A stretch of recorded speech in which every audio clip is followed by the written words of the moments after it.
Hello, beautiful people. It's your girl, Charm. It's been a minute. So today it is 2025, and I have not posted since April 2023. Oh my God! Hold on. Where have I been? What have I been doing? Why has it been so long? One word, life, but your girl is back, better, and you can expect some consistency this year. I have so many reviews, so many book recommendations to share with you, just so much planned for this year. I've bought so many books, and if you can tell, I'm in a new place. I went from 2 bookcases to 4, and believe it or not, I need so much more, but I'm gonna give y'all a book tour of everything on my main channel. I'll link it below.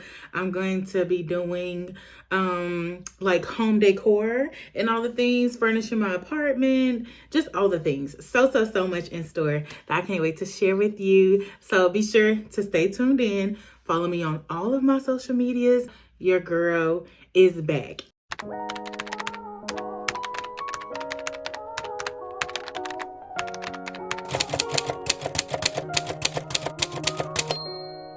Today, what better way to come back than with some of my favorite reads of 2024. So many different recommendations from urban, Black romance. I got into my paranormal bag last year, all the things.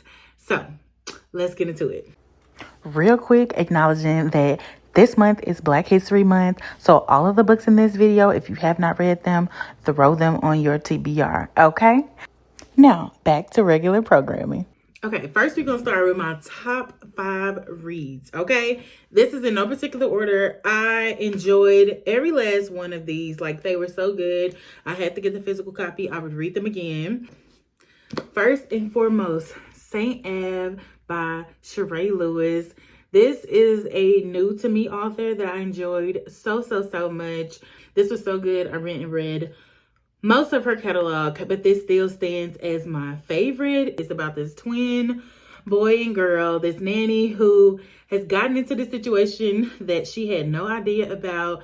She is 31. Her name is Jasmine. Her hometown is Memphis, which is around my neck of the woods. So I really enjoyed it. It's written in third person. The male character is a grumpy man who is 38, but you see more in depth why is he the way that he is. There is more to the story, and it's a reason that he is defensive. So yeah, she was pretty much tricked into this nanny gig, and you see more to that story. A lot of secrets come out, but it is romance in here, but it's very much a story that has more depth to it. Just know from this read, I felt like, I don't know if you ever had those, I don't want to say cozy, but it's like you can imagine, you can picture yourself in the book. This is what this was. I was pleasantly surprised. I recommend this. You would definitely enjoy it. It was good. Next up, we have To the Moon by Evelyn Latrice. This was really good. It was written in third person. It is a coming of age story that follows these 5 characters that live in Sapphire City, or as they call it, the Jig. It's about a girl named Luna who has a twin brother, Lunar, who passed away. And now it's like the result of this family that all of these young 5 individuals have put together. And it just shows like story of an overcomer. You get the very beginning, a lot of good character development, a real story that all in some way face a bit of abandonment. And so they form like their own family. So Luna is very responsible for her 2 younger siblings. And her mom is alive, but not really present in their lives.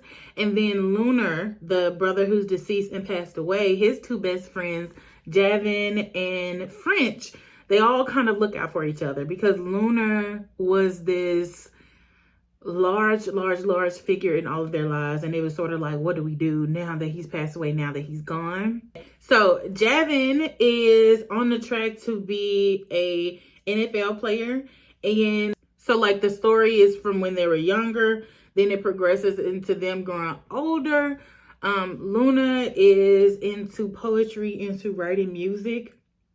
And Javin, who has always played football, is going to go to college, eventually, hopefully going to the NFL. And so it's a coming of age story to where you really see it from the very beginning, and then you see what they become. And they all do become very successful, and you see that growth over time, and then how those relationships unfolded. And there is infidelity in here, which I absolutely cannot stand it. But the book was written so well to where, like, you can look past it. You'll see why it is the way that it is. Definitely give it a read. It was so good. Definitely one of my top and favorite reads of this year that I 100% recommend. Next up, we have The Blueprint to Love by T. Lynn. Okay, this might have been my favorite read this year. I enjoyed it so much.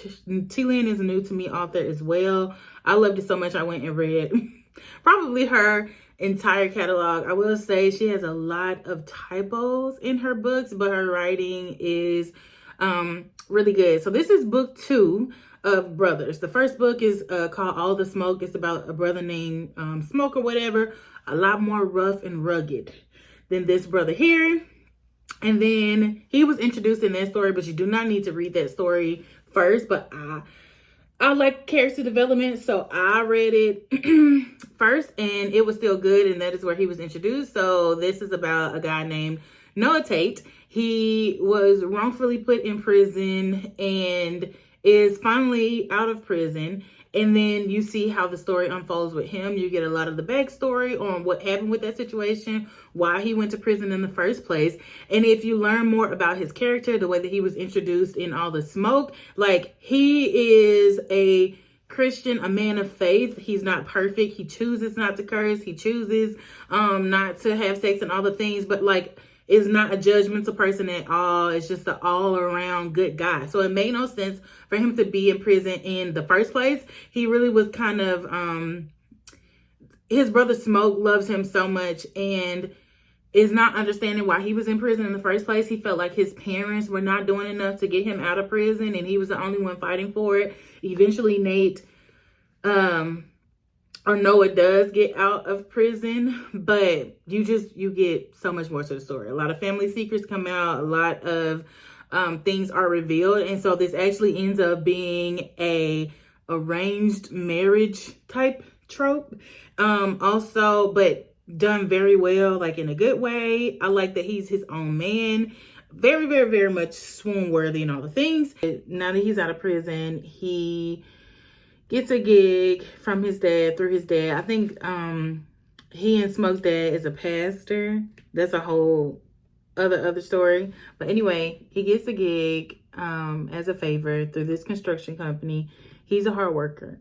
There is a woman at the construction company who comes from privilege, and her dad, her name is Elena. Her dad is the owner of this construction company and is very traditional in a sense of like not wanting a woman to be in charge and in control, even though she knows the company in and out. So it follows her story as well. And they literally bump into each other and meet, and we see where things go from there. But this was so good. And he is a male version, so to speak. So this was just so good. As a disclaimer, I enjoy slow burns. I enjoy like books that are not the heaviest in spice. I believe it is like spice in here, but it's not insane. You get a story. Like, spice is cool, but if it's not a story in it, if I wanted to read erotica, I would. Okay? So, disclaimer. That's what I like. Next up, coming in, we have Keep Giving Me Love by Brianna Dene. This is book 2. The first book, I believe, is, let me see, Keep You to Myself. And this is book 2 of that. It's a continuation of the first book, so you do need to read the first book first to get an understanding. But I love this so much so, got it in hardback.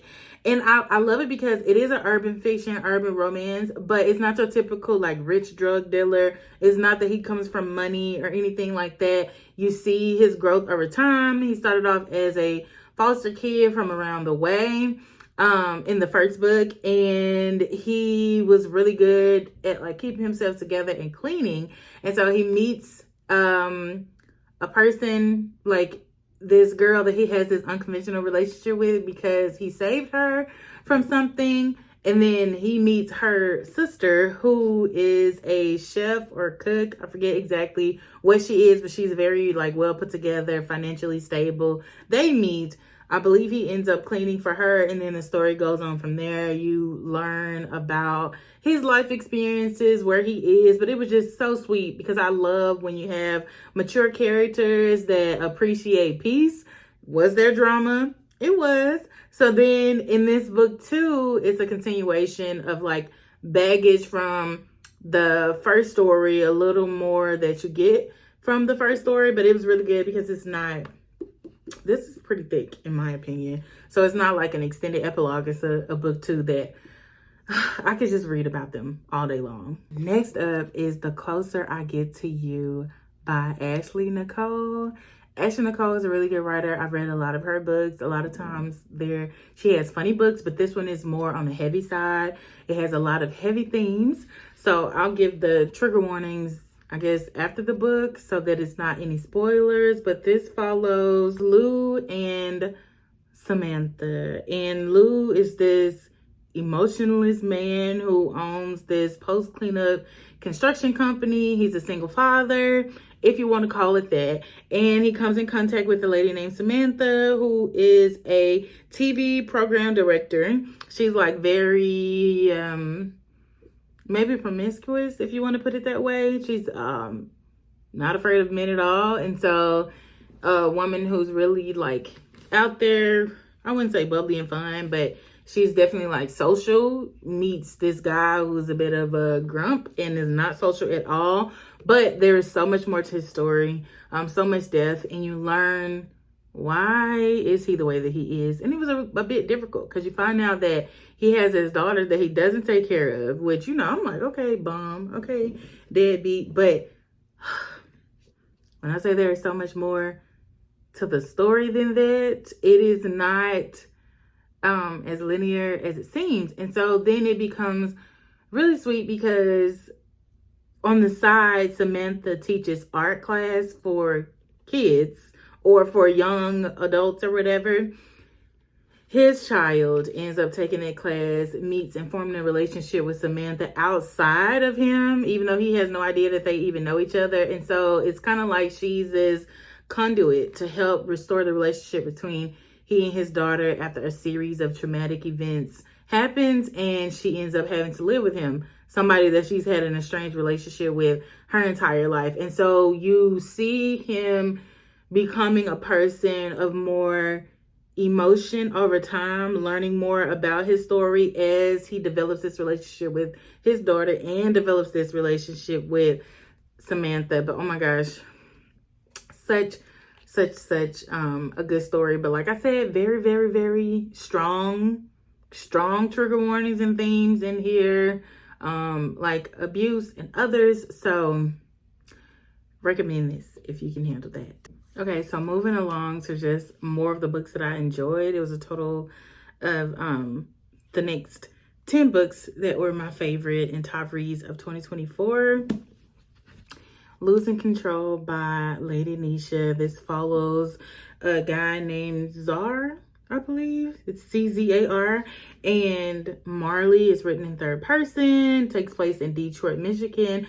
Czar is this hothead bad boy who is a rapper known as a menace in Detroit. And then you have Marley, who has experienced a lot of trauma. So even though she is a girl that's down to have fun, she's not really emotionally available. Czar, who is not used to that, of course, it's the guy who wants what he can't really have, is not really used to that, forms this relationship with her. And there is a lot that unfolds, a lot of trauma, background stories, but also some laughs. With Lady Nisha as an author, you're going to get laughs in her book. It follows that. And this is one of the thickest books that I have read this year, but I enjoyed it so much. Marley is like this hippie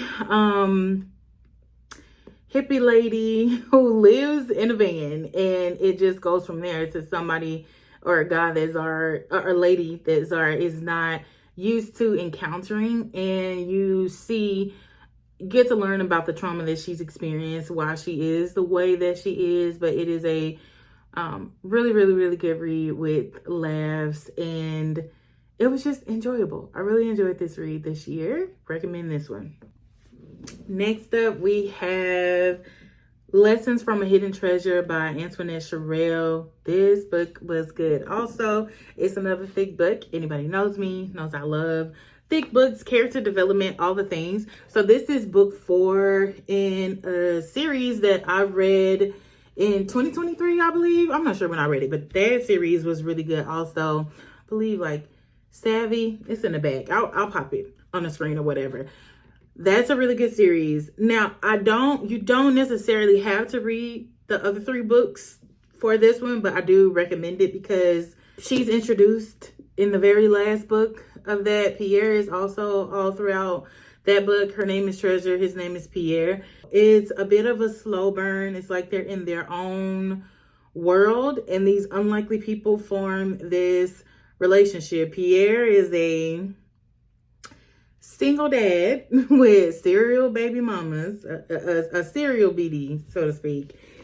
Multiple children by multiple women, and is like the wild child that has more to his story than what the eye sees, who forms this relationship with a quiet Treasure who has experienced traumatic events. Both of her parents have passed away, and she's just sort of trying to find her way in the world.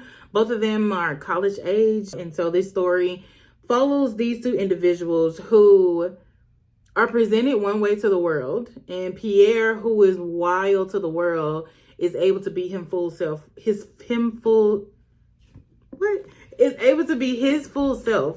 with Treasure. And so you kind of see more about him, how their worlds collide. And it is Haitian rep because Pierre is part Haitian. It's a bit brooding, so to speak. Definitely is a slow burn. So if you're not into that, you might not enjoy it, but I enjoyed this read. So next up we have Capadonna, which is a series, I think of like maybe 3 point. This is about a sibling in a series of 2 brothers and a sister. Capone is the first series, but I believe you can read Capadonna without Capone. So you have Capone, who has his own series, Capadonna, who has his own series, and then Capri is the sister who her series recently dropped and came out. So far, he was introduced in Capone's book, and I believe Capadonna is the oldest of the 3. He is was in prison in Capone's book. Actually, spoiler alert for Capone, Capadonna took a charge for him, and so now he is out of prison, and you get all of his story. So they are their parents were immigrants. They moved to the States. Capone and Capadonna saw how hard their parents worked, and both kind of was grown up and learned about the drug game, became the best in the drug game, and now are legit. Capone has done a lot with the finances, really grew the business, got a lot of legit business as well, so that Capadonna can get out and not have to go back to those ways or find himself in prison anymore. While Capadonna was in prison, there was a young lady who was visiting one of his fellow inmates who was there, and they sort of had like this spark between them just from looking at one another. He is Muslim, I guess, found his faith while he was in prison. She is also Muslim. This is hijab representation, and the guy that she would visit, he would always see that he was very rude to her, very mean, and would also have other women visiting as well. Come to find out, that was her husband. But there is a lot more to that story than what meets the eye. Could be a potentially spoiler alert. Skip a couple of seconds or not. That was her husband, but she was sold by her brother. Let that sit in. To this man who also has multiple wives. Okay, so there's that on that. So you get Capadonna who comes out and, he's not really liking that situation too much. He sees, not just to call her a damsel in distress, but they form this relationship. He's really drawn to her and really helps her out of this terrible situation that she is in. So recommend that one. Next up is Give Me All of You by Takara. This was my first read by this author and I really enjoyed it. This follows a guy named Hassan and a woman named Jaru. So Hassan is the heir to this crime boss family situation that he is put into. And I feel like this is like an arranged marriage type situation to where it's the 21st century, however, it's traditional and there's hoops that he must go through to get the keys to the throne or kingdom or whatever like that. I enjoyed this read because there are mature characters in it. It's not a lot of unnecessary drama between the two. Drama in the story, but not between the man and the woman. And Jaru is this woman who has a young child, daughter that she just had. And she works for the company of these people or men who have legit businesses, but also have other dealings outside of that legit business. They are business partners with Hassan. And so that is where how she gets introduced to him and how they meet. The businessmen that Jaru works for has their own series as well that came out before this book.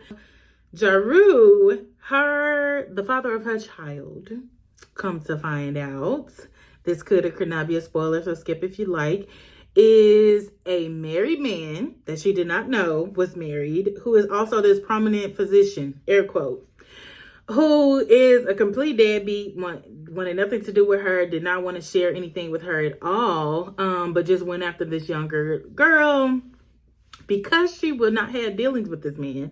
He would not provide anything for her child. So she's kind of had like difficulties, but now that she's working for these men and their legit business and office, she's able to provide for her and her child. The father, who is now upset that she does not want to have dealings, starts to make things difficult for her. And you have Hassan who kind of steps in and help with that. But then it also follows her best friend and Hassan's brother. That is a completely different storyline, but also really, really good as well. Hassan's brother's name is Rakim, and he is a single father who is dealing and going through a lot and ends up forming a relationship or friendship with Jaru's best friend. But this was a very good read. I feel like there's going to be more, or this could become a series. I would definitely read the rest of it and recommend this book. So next up is Campus Chronicles by Sian Lee. I love Sian Lee real bad. I read so many of her books over the past year or so. I probably read her entire catalog, to be honest. She does a lot of plus size recs, but not in the whole like insecure way, but very representative. Like, these women look good no matter what size they are, very confident women. And most of her books are going to be based in New Orleans, which is where she is from. So Campus Chronicles is about these two students who are from New Orleans, both go to the University of Baton Rouge, and it follows Kamaria and Kyrie. Kamaria is a plus size girl who comes from an affluent family, who has always been provided the highest privileges, but is very, very, very humble. And she has this tumultuous relationship with her mom, but loves her dad very, very much. And her whole family is very rude and mean to her, very hateful toward her, which could be a reason why she's so humble at school. So while she's at school, she's a bit She's not a socialite. She doesn't really go out that much. So she's just kind of flies under the radar, and she's a senior at that school. Then you have Kyrie, who is the popular guy on campus. He throws all of the parties, but he is not your regular jock or popular guy. He is a very nice young man who is put together. He comes from a nice family. Like, his mom is a hard worker. She raised him well. And they meet because it's what the young people say, a two-man. So his friend was hooking up with Kamaria's roommate, and she's just like, I need somebody for my roommate or whatever. I don't want it to be awkward and all the things. And so Kyrie comes, and he's like, man, I don't want to hang out with this girl. Like, he had like these, he didn't want to be the person to go with her. He didn't know who she was. And the other girls that are in the suites were very small, petite, and popular, air quote.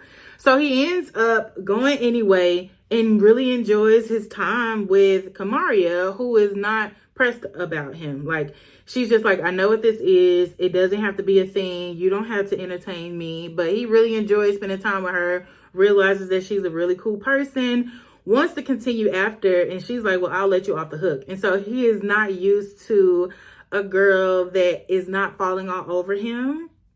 So that really progresses into a relationship between them two, and you get to see how they grow together. It was a cute read. I enjoyed it. It wasn't too much drama between them two, but definitely drama in the story. A lot of family secrets that is unveiled, but a good read overall. So I recommend that one. Okay, next up we have Studio Sessions by Ashley and Nicole. This is book 1 of a 2-book series. So this story is about Tally and Les. Tally's not thinking about a man at all. Her rent is due. Her lights are about to be cut off, and she gets this one-in-a-lifetime opportunity to be a stylist for a now celebrity. So she takes it and goes for it. Then you have Les, who is a movie producer and director who is used to having anything that he wants. There's nothing or nobody that he cannot have. And so he has his eyes set on Tally. And so both of them enter into this situation that is more than what they bargained for.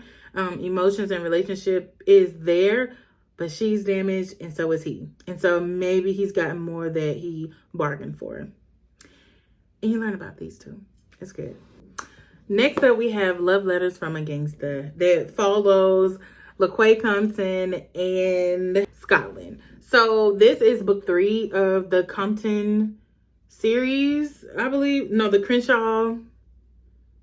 This is book 3 of the Crenshaw King series. And it's a series about, it starts with the mom and then it follows her many sons that she has. And so it's going to be a book about each son.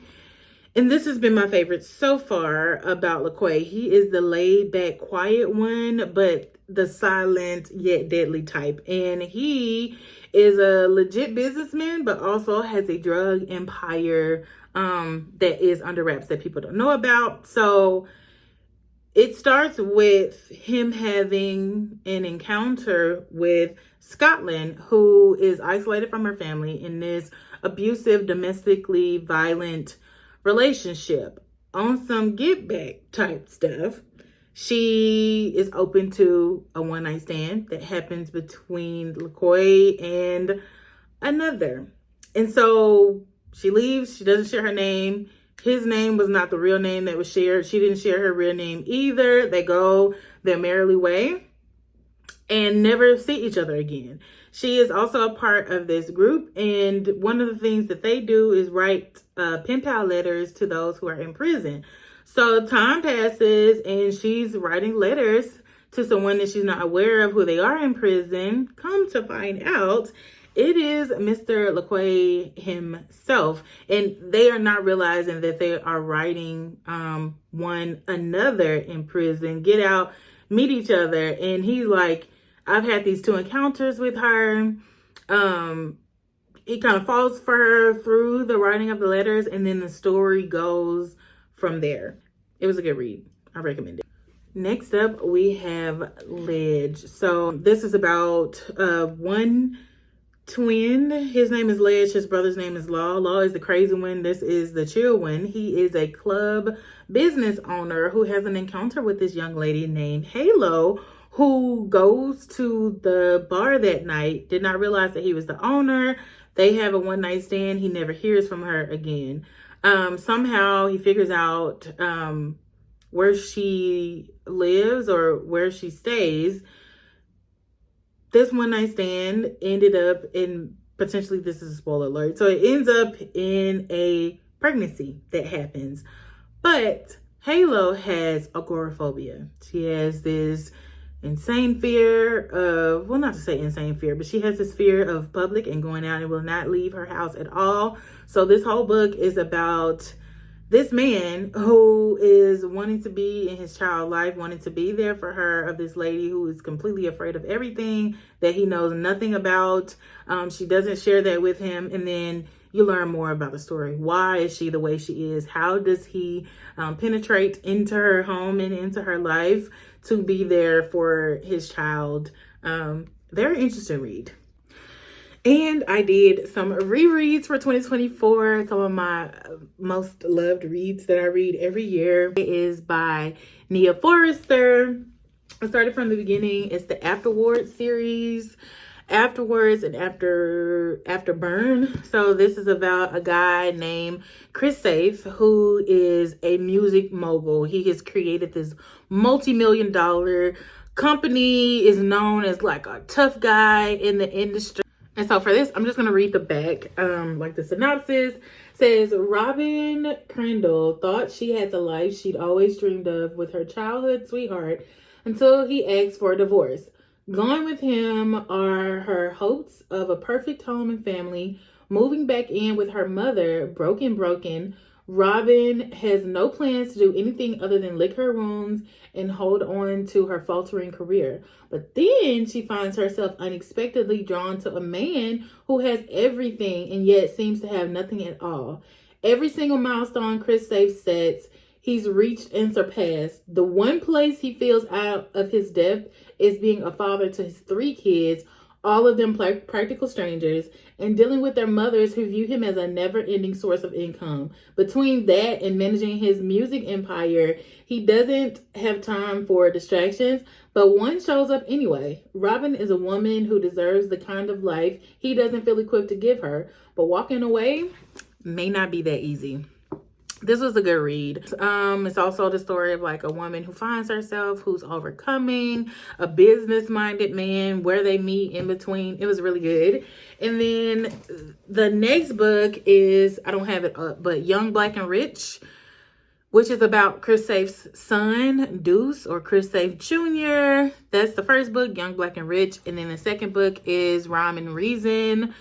I read this the first time. I gave it 4 stars. I haven't read it in like a few years. Read it again and really enjoyed it, even though it's from different backgrounds that I don't have an understanding. Like, she's a Muslim woman. He's a guy who comes from privilege. She has always been like this political strong person, and it's like a second chance romance type thing that was really good and led to one of my favorite books that I talked about in another video, which is Snowflake. This is my all-time like favorite book.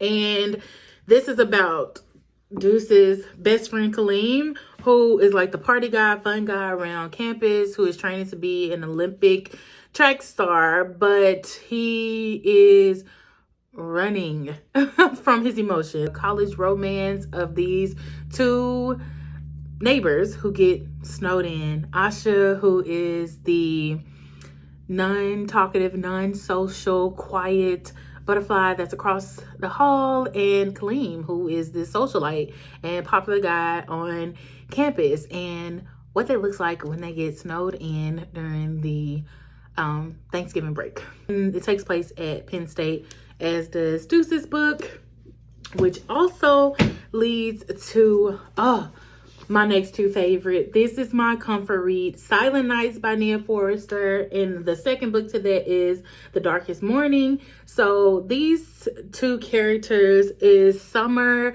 and Lloyd, who come from Zora and Deuce's or Chris Safe Jr. story, that second chance romance. is because of Summer, who is like the alumni committee person who throws this mixer that opens the door for Deuce and Zora to reconnect. And then at their pre-wedding turn up, these two end up sharing a room, and it's like this forced proximity. It was so good. So good. And she's a blogger on YouTube. And then he is a journalist, writer, but is also like a Black Republican, which makes no sense as they talk about it like in this book. Like Nia is a lawyer, and so a lot of her books have political underthings, and she kind of shares it through here. And so he's on this discovery of like, what does it really mean to be a Black Republican? Is it productive to be that? But it's not boring at all. Like, I enjoyed. It was just such a cute little forced proximity read. And that is a wrap. Please like, comment, and subscribe. Check all of the information below. Turn on those post notifications.